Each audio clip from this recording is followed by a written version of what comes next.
தமிழ் திரையுலகில் முன்னணி நடிகராக வலம் வருபவர் தனுஷ். இவர் தமிழ் மட்டுமின்றி இந்தி, தெலுங்கு, ஹாலிவுட் வரை பல்வேறு மொழிகளில் நடித்து பிஸியான நடிகராக வலம் வந்து கொண்டிருக்கிறார். இவர் நடிப்பில் கடந்த ஆண்டு மட்டும் 3 திரைப்படங்கள் திரைக்கு வந்தன.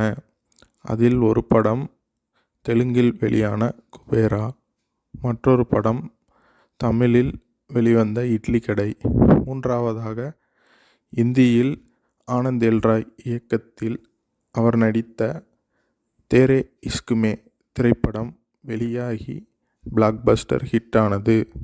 ஒரே ஆண்டில் ஹாட்ரிக் வெற்றியை ருசித்த தனுஷ் இந்த ஆண்டும் அதேபோல் ஹாட்ரிக் வெற்றிக்கு தயாராகி வருகிறார். அவர் நடிப்பில் தற்போது கர என்கிற திரைப்படம் தயாராகி வருகிறது. அப்படத்தை போர்த்தொழில் படத்தின் இயக்குனர் விக்னேஷ் ராஜா இயக்கியுள்ளார். இது தவிர வெற்றிமாறன் இயக்கத்தில் ஒரு படமும், மாரி செல்வராஜ் இயக்கத்தில் ஒரு படமும் நடிக்க உள்ளார் தனுஷ். இந்த 3 படங்களுக்கும் ஒரு ஒற்றுமை இருக்கிறது. அது என்னவென்றால், இந்த 3 படங்களையும் வேல்ஸ் ஃபிலிம்ஸ் இன்டர்நேஷனல் சார்பாக ஐசரி கணேஷ் தயாரிக்கிறார். இந்த 3 படங்களுக்காக தனுஷிடம் ஒட்டுமொத்தமாக ஒப்பந்தம் போட்டிருக்கிறாராம் ஐசரி கணேஷ். அதனால் இந்த 3 படங்களுக்கும் சேர்த்து ஒட்டுமொத்தமாக ரூ. 180 கோடி சம்பளமாக வாங்கியுள்ளாராம் தனுஷ். அதில் முதற்கட்டமாக 90 கோடியை அட்வான்ஸாக கொடுத்திருக்கிறாராம் ஐசரி கணேஷ்.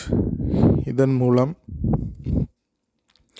ஒரே ஆண்டில் 180 கோடி வசூலித்து ரஜினி, விஜய் போன்ற டாப் ஹீரோக்களின் வரிசையில் கெத்தாக இணைந்துள்ளார் தனுஷ்.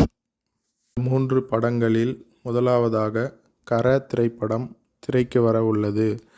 அப்படம் வருகிற ஏப்ரல் மாதம் 30ஆம் தேதி திரையரங்குகளில் ரிலீஸ் ஆகும் என எதிர்பார்க்கப்படுகிறது.